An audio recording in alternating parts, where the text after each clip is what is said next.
જેટલા મત છે એ બધા જ મત એ હરુભજીને મળવા જોઈએ. એના માટે આપણે પ્રયત્ન કરવો પડે, સંકલ્પ કરવો પડે, મહેનત કરવી પડે, થશે ને?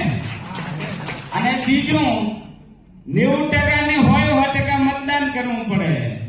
જો તમે ઠાકોરના જેટલા મત છે એ પૂરેપૂરા હરુભજીને મળે પાસે વિકલ્પ નથી.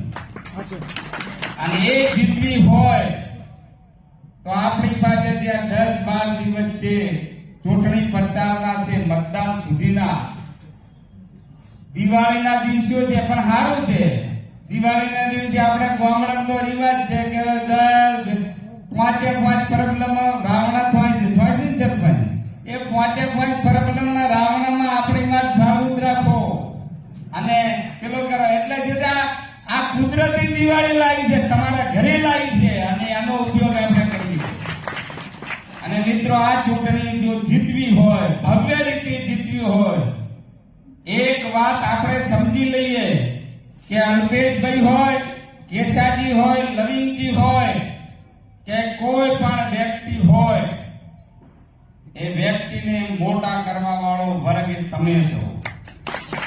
અમને ગુજરાત વિધાનસભામાં બેસાડનારા મતદારો છો, તમે છો. એટલે જે જન્મ આપી શકે એ મહાન છે, જન્મ લેનાર મહાન નથી હોતા. અને કોઈ પણ વ્યક્તિ હોય આ સમાજના કારણે ઉજળી છે. અને એટલે આપણે આ ચૂંટણી ભવ્ય રીતે જીતવી પડે. કારણ કે નામ તેનો નાશ નિશ્ચિત છે. વ્યક્તિ આજે છે ને કાલે ન પણ હોય, પણ આ સમાજ અમર છે.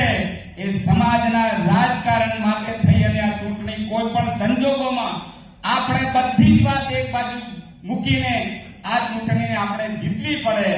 અને જીતવી છે ને? જીતવી છે. હળવા બોલે ભાઈ, જીતવી છે. જીતવી હોય તો 2 કામ કરવા પડે.